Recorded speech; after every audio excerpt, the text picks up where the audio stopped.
ঠিক আছে। সুপ্রিয় দর্শক মণ্ডলী, universal medical college and hospital limited আজকের সংবাদপত্রে আপনাদের সবাইকে স্বাগত জানাচ্ছি। দর্শক মণ্ডলী, আমাদের সঙ্গে রয়েছেন নিউ এজের সম্পাদক নুরুল কবির। কবির, স্বাগত আপনাকে। ধন্যবাদ আপনাকে। আজকে শিরোনাম একটাই, আর কাগজও কম এসেছে, তার কারণ হলো সবাই নানা খবর নিয়ে ব্যস্ত। খালেদা জিয়া জি, আমাদের মধ্যে নেই, কিন্তু আছেন। তার জীবনকে নিয়েই যত আলোচনা, তার জীবনকে নানাভাবে কী করা যেতে পারে। গৃহবধূর থেকে মানে সরাসরি প্রধানমন্ত্রী হয়েছেন, বেশি সময় লাগে নাই। লড়াই করেছেন, জেলে গেছেন, কোনো নির্বাচনে একদিনের জন্য একবারও হারেন নাই। তিনি আপোষহীন ছিলেন, কথা বলতেন কম, শুনতেন বেশি। এটা আমার অভিজ্ঞতায় আমি দেখেছি, আপনি নিজে জানেন। এসবই মানে আজকের দিনে খালেদা জিয়াকে আপনি কীভাবে মূল্যায়ন করবেন? না, ধন্যবাদ। আপনি যেগুলো বলেছেন এটা তো তার জীবনের জন্য সত্য কথা। বাংলাদেশের ওনার মৃত্যুর মধ্য দিয়ে আমি দেখি এভাবে, এবং 1 বছর আগে আপনার একটা শিক্ষার্থী গণভ্যুত্থানের মুখে আওয়ামী লীগের সরকারের পতন এবং পলায়নের পর, অর্থাৎ শেখ হাসিনার আপনার রাজনৈতিকভাবে তার পতনের পর, এই দুজনকে মিলিয়ে যদি দেখেন তাহলে আমি বলবো যে প্রথমে ওটা এবং ওনার পতন এবং পলায়ন এবং খালেদা জিয়ার আজকের মৃত্যু, এটার মধ্য দিয়ে বাংলাদেশের একটা রাজনৈতিক যুগের অবসান ঘটল। সেই যুগটা কি? বাংলাদেশের সমাজ সংস্কৃতি ভীষণভাবে পুরুষতান্ত্রিক চিন্তা দিয়ে আক্রান্ত। এরকম একটা পুরুষতান্ত্রিক রাজনৈতিক, সামাজিক এবং সাংস্কৃতিক পরিসরে তিনি এবং শেখ হাসিনা দুজন, এক একজনের রাজনৈতিক পরিণতি এক এক হয়েছে, সেটা একটা অন্য আলোচনা।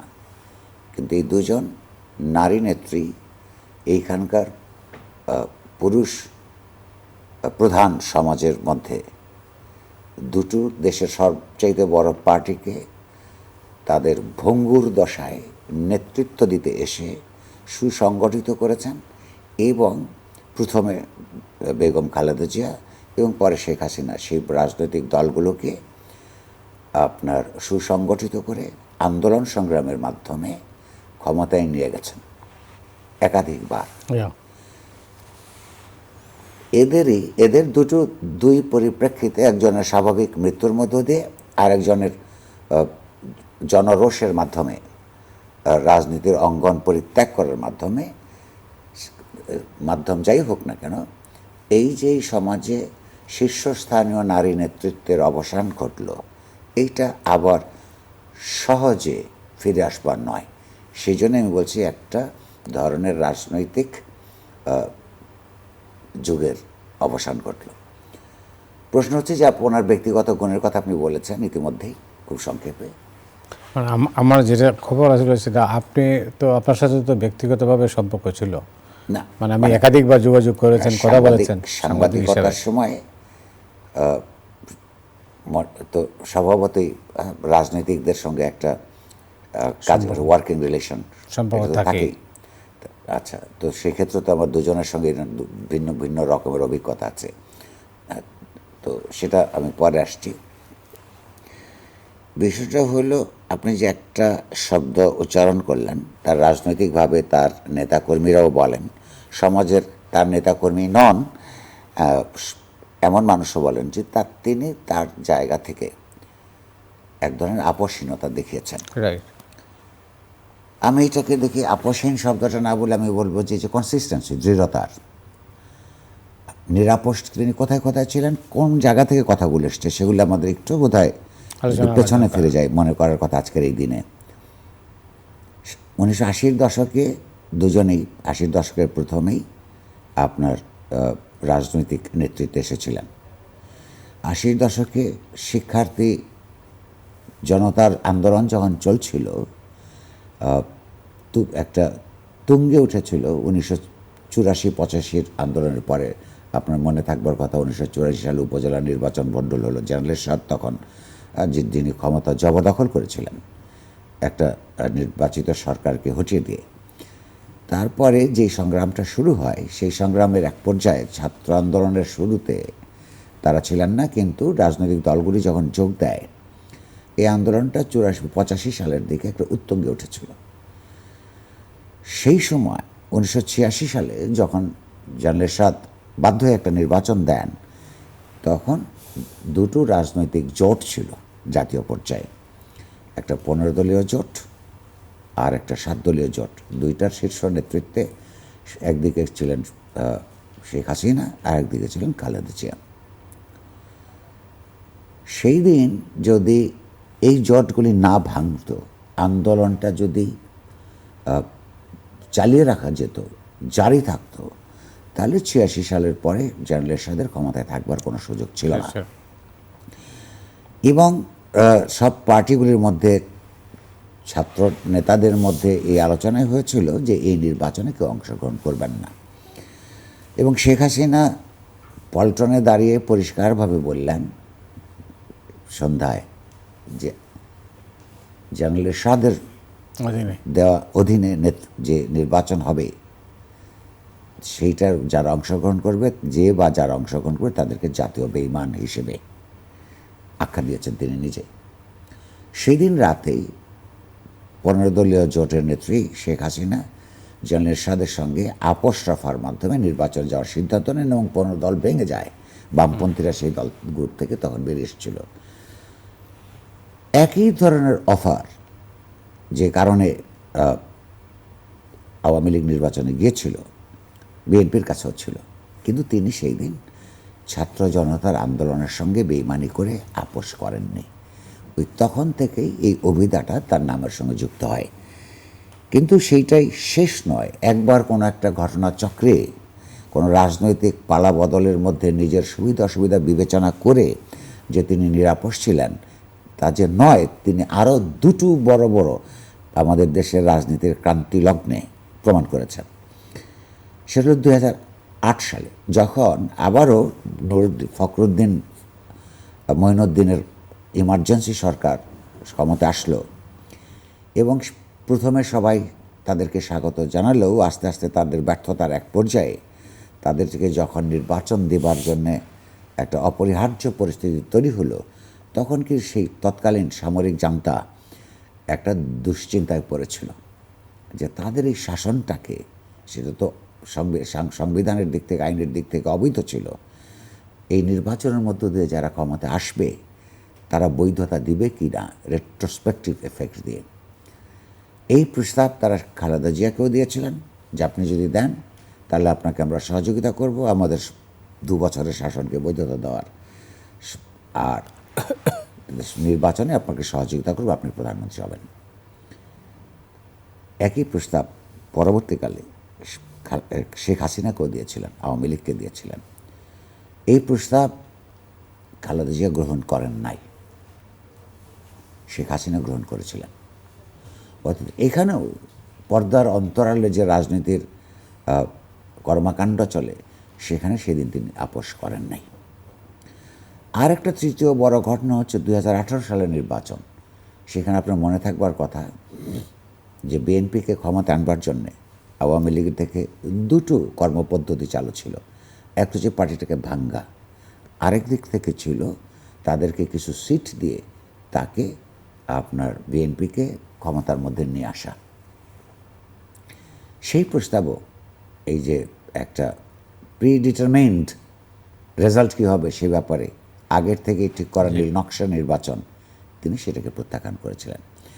ফলে তিনি কতগুলি সাধারণভাবে কতগুলো মানদণ্ডের বিচারে, হ্যাঁ, তাদের সময়কার ইতিহাসের বড় বড় বাঁকগুলিতে তিনি তার আপোষহীনতা প্রমাণ করেছেন।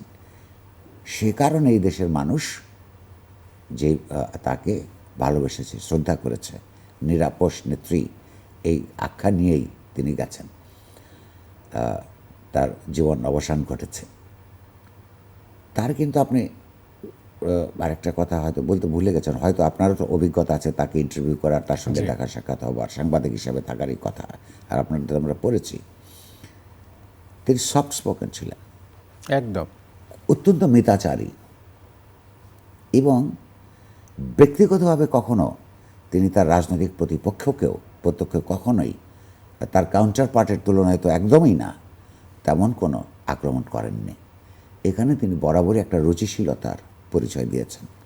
আপনারা লক্ষ্য করুন, 24 সালের 5ই অগাস্টের পর এহেন কোনো রাজনৈতিক দলের নেতা নেত্রী নাই, কিংবা কর্মী নাই, কিংবা এমনকি বুদ্ধিজীবী সমাজের অনেকেও শেখ হাসিনাকে ভীষণভাবে আপনার গালাগাল দিয়েছে, সমালোচনা করেছে, ব্যক্তিগতভাবেও কথাবার্তা বলেছে অনেকে।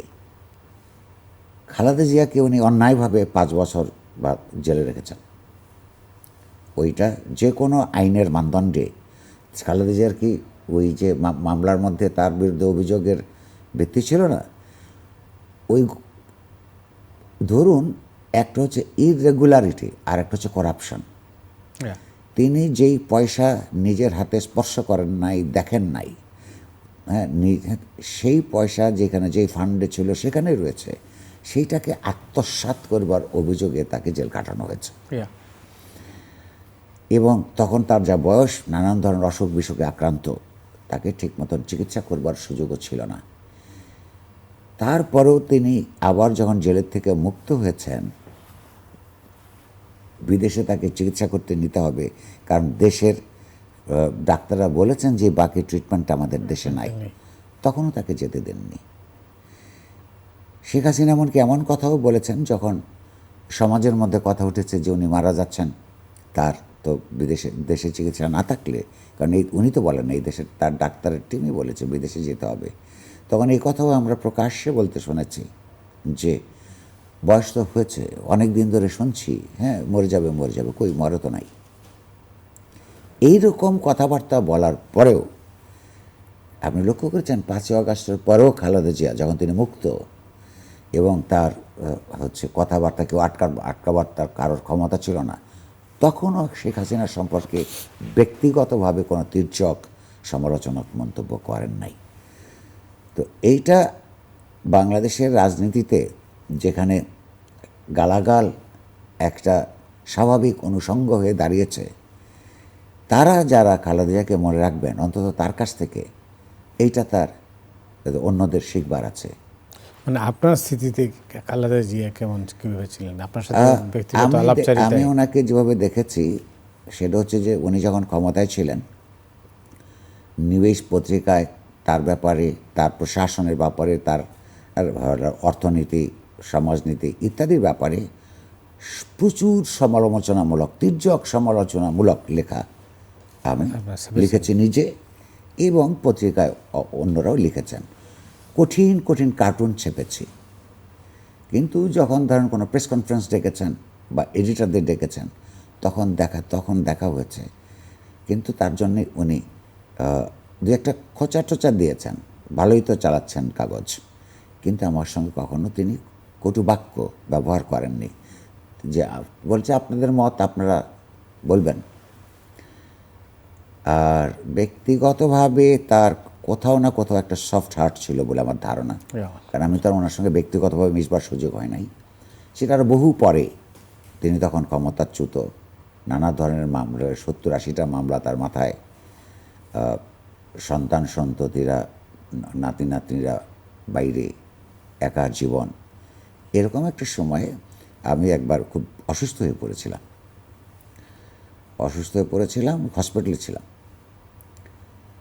কে বা কারা তাকে খবর দিয়েছে, she took the trouble to give me a phone call করতে খুব মজার কথা বলেছিলেন। এটা এখানে বলা ঠিক হবে কিনা আমি জানি না, কারণ আপনারাও বলেন এই কথাটা। বলে আপনি তো অসুস্থ হবেনই, এত সিগারেট খান কেন? তো আমি বললাম এটা আপনি কোত্থেকে জানেন? আমি তো মানে মুরব্বীদের সামনে তো এখনো খাই নাই, আমাদের দেশের সংস্কৃতি। তো প্রশ্ন হচ্ছে যে উনি টলারেন্ট ছিলেন তুলনামূলকভাবে, অন্যদের তুলনায় ভিন্ন মতের প্রতি টলারেন্ট ছিলেন।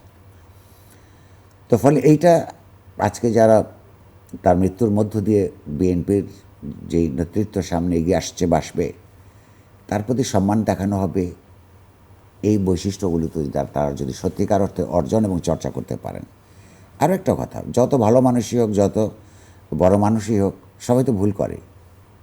খালেদা জিয়ার জীবনও কিছু ভুল আছে, থাকতে পারে, হ্যাঁ আছে, যেগুলো এখন একজন দেশের প্রধানমন্ত্রী বা একটা সবচেয়ে বড় দলের মন্ত্রী নেতা, তারা যদি ভুল সিদ্ধান্ত গ্রহণ করেন, সেটা কিন্তু দেশবাসীকে আপনার প্রভাবিত করে, তার দেশবাসীর ভাগ্য প্রভাবিত করে। যেমন ধরুন, আমি একটা ভালো কথা বলবার আগে মাঝখানে এটা বলিনি আপনাকে, তিনি 2-3টা সিদ্ধান্ত আছে তার বিভিন্ন সময়কার প্রধানমন্ত্রিত্বের সময়, প্রশাসনিক এবং রাজনৈতিক দুটোই। মনে থাকবার কথা যে বাংলাদেশের ইন্টেলিজেন্স এজেন্সিগুলো আগে অবৈধভাবে ব্যক্তি নাগরিকদের ফোন ট্যাপ করত। খালেদা জিয়ার আমলে একটা আইন প্রণীত হয়েছিল যেখানে ইন্টেলিজেন্স এজেন্সিগুলি তাকে নিয়ে দিয়ে এটা করিয়ে নিতে পেরেছিল যে এই বৈধভাবে বিশেষ বিশেষ ক্যাটাগরির লোকদের ফোন তারা ট্যাপ করতে পারবে।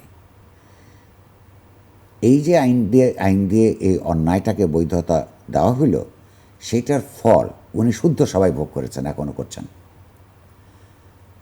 আমার মনে আছে একদিন 1/11-এর পরপর উনি যখন মুক্ত হলেন, উনি আমাকে খবর দিলেন দেখা করার জন্য। তা আমি গেছি, তা আমাকে বলছেন, হ্যাঁ রে কবির সাহেব, কী যে অবস্থা, এই ফোন ট্যাপের জ্বালায় তো কথাই বলা যায় না কারোর সঙ্গে। তা আমি বিনয়ের সঙ্গে বললাম, এই আইনটা আপনি করেছিলেন। সঙ্গে আরেকজন ভদ্রলোক ছিলেন, উনি বেঁচে আছেন। তো কিছু করে আমরা করেছিলাম নাকি? তা আমি বললাম, জি করেছিলেন। এই যে ফোন ট্যাপিং, এটা আন্তর্জাতিক আইন বিরুদ্ধ, রাইট টু প্রাইভেসির যে সাংবিধানিক অধিকার, এটার বিরুদ্ধ। এবং পরবর্তীকালে এই আইন দিয়ে তারপরে যারা ক্ষমতা এসছেন, জীবন মানুষের জীবন, রাজনীতিকদের জীবন, আপনার বুদ্ধিজীবীদের জীবন বিভীষিকাময় করে ফেলেছে। এমনকি সাংবাদিকতাও ভীষণভাবে আপনার নেতিবাচকভাবে প্রভাবিত হচ্ছে। আগে আপনি কোনো খবর পাওয়ার জন্য আপনার সঙ্গে যার ভালো সম্পর্ক ছিল, তার ফোনে আপনাকে খবর দিত। এখন আর ফোনে দেয় না, কথাই বলে না। কারণ কোনটা যে কোন সময় কার ফোন ট্যাপ হচ্ছে, এটা কোনো ঠিক ঠিকানা নাই। এখন হচ্ছে কিনা আমি খুব পরিষ্কার করে জানি না, হ্যাঁ। কিন্তু আপনার এই শেখ হাসিনার 15 বছরের শাসনামলে এটা একটা বিভীষিকা ছিল। যেমন ধরুন, তিনি আরেকটা সিদ্ধান্ত নিয়েছিলেন, তিনি যেগুলি করেছিলেন তার ইন্টেনশন কী ছিল, উদ্দেশ্য কী ছিল, সেটা ভিন্ন আলোচনা। তার ফল হচ্ছে ভয়াবহ। আপনার এক্সট্রা জুডিশিয়াল মার্ডার, আপনার র্যাব পুলিশের ক্লিন হার্ট অপারেশন, অর্থাৎ এই বিচার প্রক্রিয়ায় শাস্তি দিতে বিলম্বিত হয়। সে কারণে উনি একটা আইন করলেন, র্যাব তৈরি করলেন 2004 সালে। এবং পরবর্তী সময়ের এই যে তারা যে সমস্ত আইন বহির্ভূত, বিচার বহির্ভূত হত্যাকাণ্ডের যারা করছেন, তাদেরকে আপনার ইম্পুনিটি দিয়েছিলেন, তাদেরকে ইন্ডেমনিটি দিয়েছিলেন। পরবর্তীকালে তারপরে এই বিধানটাকে সামনে রেখে, এই উদাহরণটাকে সামনে রেখে বাংলাদেশে এই যে গুম খুন, তারপরে হচ্ছে নানা ধরনের অবিচার, যেটা শেখ হাসিনার আমলে একটা ভয়াবহ রূপ নিয়েছিল, এইটার আপনার আইনগত এক ধরনের ভিত্তি তখন তৈরি হচ্ছিল। এটা কাজটা তিনি ঠিক করেন নাই। নিজেই আবার তার পার্টি, তাদের আমলে তো এত না, এত তো হয় নাই। আমি বলছি যে ওই যে শুরুটা হলো অপারেশন ক্লিন হার্টের মধ্যে যারা ভিক্টিম হচ্ছিল 67 জন, তাদের অধিকাংশই বিএনপি করতো। এই ব্যাপারে আমি এই জন্যই বলছি তার উদ্দেশ্য কী ছিল সেটা বড় কথা না, একটা ঘটনা ঘটলো। আচ্ছা, তৃতীয়ত রাজনৈতিকভাবে যে জামায়াতকে যে কথিত কৌশলগত কারণে তার সময় বা তার লোকেরা তাকে বাধ্য করেছিল এই যে তাদেরকে জামায়াতের মতন একটা নৃশংস মুনাফেক পার্টিকে, যেটা এখনকার নেতৃত্ব বা তিনি নিজেই মৃত্যুর আগে দেখে গেছেন, যে আশ্রয় প্রশ্রয় দিয়ে বিকশিত হবার সুযোগ লাভ করেছিল তার সময়কার জন্যে, সেটা তার রাজনীতির, তার দলীয় রাজনীতির যেমন ক্ষতি হয়েছে, বাংলাদেশের গোটা রাজনৈতিক ব্যবস্থারও ক্ষতি হয়েছে। বিএনপি ছিল সবচেয়ে বড় মুক্তিযোদ্ধাদের পার্টি, বিশেষত যারা আপনার রণাঙ্গনের যোদ্ধা যারা ছিলেন Yeah. তাদের বড় বড় সেক্টর কমান্ডাররা, বড় বড় কমান্ডাররা, খ্যাতিমান দুর্ধর্ষ মুক্তিযোদ্ধাদের পার্টি ছিল জিয়ার সেক্টর নেতৃত্বে। এই জামায়াতে ইসলামের সঙ্গে যুক্ত হওয়ার পর তথাকথিত কৌশলগত কারণে মুক্তিযুদ্ধের উপর তার যে সবচেয়ে বড় ক্লেম বিএনপির পার্টি হিসেবে, রাজনৈতিকভাবে আওয়ামী লীগ নেতৃত্ব দিলেও রণাঙ্গনে যারা যুদ্ধ করেছিল তারা আওয়ামী লীগের বিরুদ্ধে জিয়ার সময়ে তারা ওখানে সংগঠিত হয়েছিল। এই দাবিটাই প্রায় ছেড়ে দিয়েছিল বিএনপি। একটা মধ্যপন্থী দল হিসেবে বিকশিত হয়েছিল, জামায়াতের সঙ্গে থেকে থেকে এটা একটা ডানপন্থী দলের দিকে আপনার চলে যেতে শুরু করেছিল। এই দীর্ঘদিনের ওই তাদের ইয়েটা একত্রে রাজনীতি করাটা ঠিক হয় নাই। বাংলাদেশের যে আজকে এক ধরনের ডানপন্থী রাজনীতির উত্থান ঘটেছে, সেখানে এই বিএনপির দায়িত্ব আছে। তো প্রশ্ন হলো, এগুলি আমি বলবো তার জীবনের ভুল, এবং এই ভুল তিনি একা করেন নাই, তার পার্টির অনেকে তাকে প্রভাবিত করেছেন, তিনি মানুষকে বিশ্বাস করতেন। কিন্তু সর্বাঙ্গীনভাবে তার জীবনটা যদি আপনি দেখেন, তিনি একটা গৌরবোজ্জ্বল সময় পার করেছেন। তিনি অনেক ইতিবাচক উদাহরণ তৈরি করেছেন রাজনীতিতে, আচার ব্যবহারে, আপনার তারপরে কি বলবো যে দৃঢ়চিত্ততার প্রশ্নে, আন্দোলন সংগ্রামে একনিষ্ঠ থাকবার প্রশ্নে। সে কারণেই উনি অত্যন্ত জনপ্রিয় মানুষ হিসেবে মৃত্যুবরণ করেছেন। এবং আপনি নিজেই বলেছেন, একটা মানুষ জীবনে 27 বার 28 বার নির্বাচনে প্রতিদ্বন্দ্বিতা করেছেন, একটা নির্বাচন উনি হারেন নাই। এটা তো তার অকৃত্রিম জনপ্রিয়তার লক্ষণ। তো সেইটার দিক থেকে মানুষের অনেক কিছু বুঝবার আছে, শিখবার আছে, বিশেষত পলিটিক্যাল ক্লাস যারা তাদের। আপনি তার সঙ্গে তার যে বিএনপির যে রাজনীতি, সেই রাজনীতির সঙ্গে দ্বিমত প্রকাশ করতে পারেন, আমি তো করি অবশ্যই। কিন্তু প্রশ্নটা হচ্ছে যে নেতা নেত্রীর ব্যক্তিগত বৈশিষ্ট্য, এইটা অত্যন্ত গুরুত্বপূর্ণ এই যে রাজনীতি চর্চার যে সংস্কৃতি। কিন্তু আমার তো মনে হয় না যে, এমনকি তার দলের অনেকেও হয়তো তারা কান্নাকাটি করছেন, তাকে অনুসরণ করবার কথা বলছেন, কিন্তু তারা যখন পাবলিক মঞ্চে প্ল্যাটফর্মে কথা বলেন, তারা তো খালেদা জিয়ার মতন করে কথা বলেন না। তার শ্লীলতা বোধ, সাংস্কৃতিক মান, এগুলো অর্জন করা আমি মনে করি যদি বিএনপির অপরাপররা যারা বেঁচে আছেন, তার উত্তরাধিকার হিসেবে অসংখ্য নেতাকর্মী, তারা যদি তার কাছ থেকে এটা শেখেন, বাংলাদেশের রাজনীতিতে আবার নতুন করে এক ধরনের ইতিবাচক সাংস্কৃতিক মান স্থাপিত হতে পারে। আপনি তো জানেন যে শেখ হাসিনা শোকবার্তা পাঠিয়েছেন, এটাকে আপনি কীভাবে দেখেন? কোথায় পাঠিয়েছেন? এটা সামাজিক যোগাযোগ মাধ্যমে দেখা গেল। শোক বার্তা তো যাদের কাছে শোক তাদের কাছে পাঠাতে হয়। না, আজকাল তো সোশ্যাল মিডিয়াতে পাঠানো, হয়তো পোস্ট করেছেন, ঠিক আছে। এটা তো অনেকটা তিনি পাঠিয়েছেন, ভালো করেছেন। যদি তার রাজনৈতিক উপলব্ধি, সাংস্কৃতিক উপলব্ধি থাকে, ওইটা হয়ে থাকে, এটা ভালো। কিন্তু প্রশ্ন হচ্ছে, যেটা গরু মেরে জুতা দান করার মতন, যেই আপনি বলেছেন যে বয়স হয়েছে, শুনছি প্রতিদিনই মরে যাবে, মরে তো না, যার চিকিৎসার ফ্যাসিলিটেট করবার জন্য বাধা দিয়েছেন। এবং গতকাল আমি দেখলাম যে একজন মন্ত্রী বলেছেন যে খালেদা জিয়ার মৃত্যুতে শেখ হাসিনার অবদান আছে। তো তার প্রতি এখন শোক বার্তা জানিয়ে তার তাৎপর্য কতটুকু হবে আমি জানি না। কিন্তু একটা কথা ঠিক, যে মানুষের মৃত্যুকে ত্বরান্বিত করতে পারে এইরকম কোনো কাজ কোনো ক্ষমতাবান মানুষের করা উচিত নয়। কবির, আগামী দিনের রাজনীতিতে খালেদা জিয়ার প্রভাব কতটুকু থাকবে?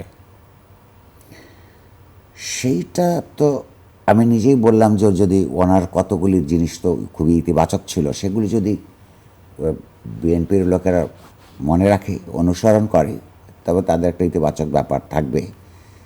আর আমি তো তার সন্তান, যিনি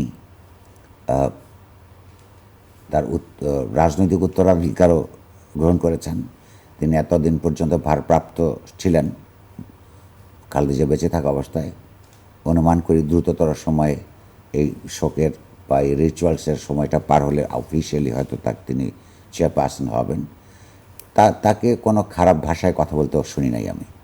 এবং তার সম্পর্কে তার সম্পর্কের সাথে যাদের দেখা সাক্ষাৎ হয়েছে অনেক বছরের মধ্যে কথাবার্তা হচ্ছে, তাকেও কোনো আচার আচরণের মধ্যে তাকে ভদ্র হিসেবে মানুষ চেনে। কিন্তু সেইটা তার অপরাপর সঙ্গী সাথীদের মধ্যে সঞ্চার করতে হবে। আমি বরং অন্য একটা দিকে আপনার দৃষ্টি আকর্ষণ করতে চাই। বলুন।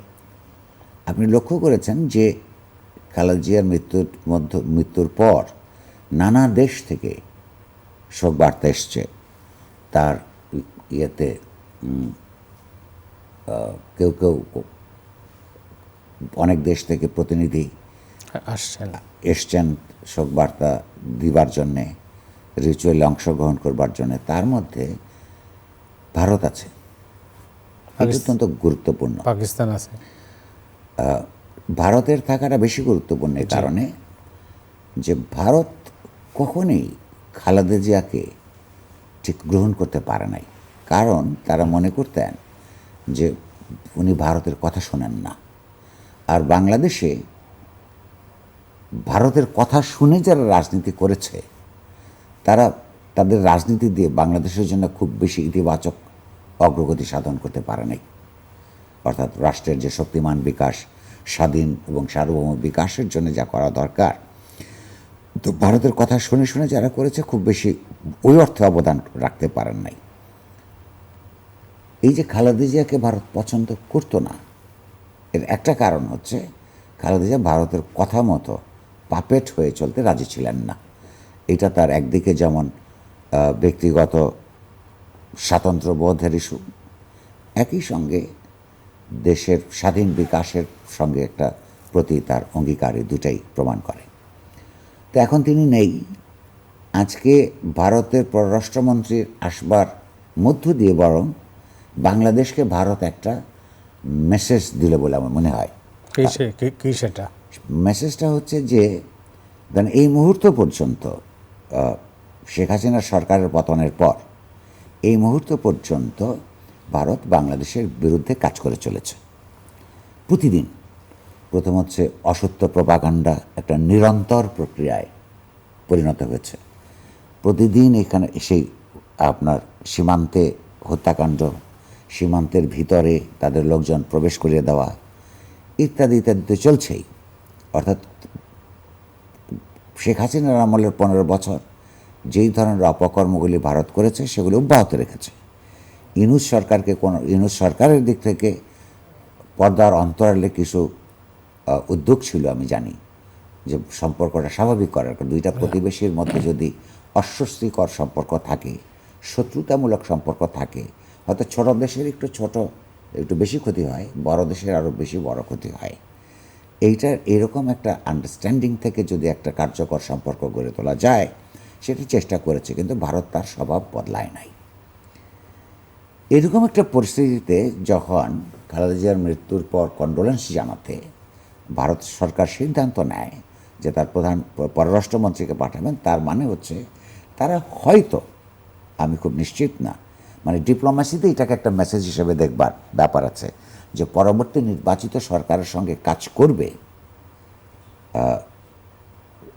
একটা পার্টনার হিসেবে রিজিওনাল রাজনীতিতে, আঞ্চলিক রাজনীতিতে, সেইটার একটা ইঙ্গিত হিসেবে দেখবার সুযোগ আছে। যদি তা হয়, সেটা দুই দেশের জন্যই ভালো।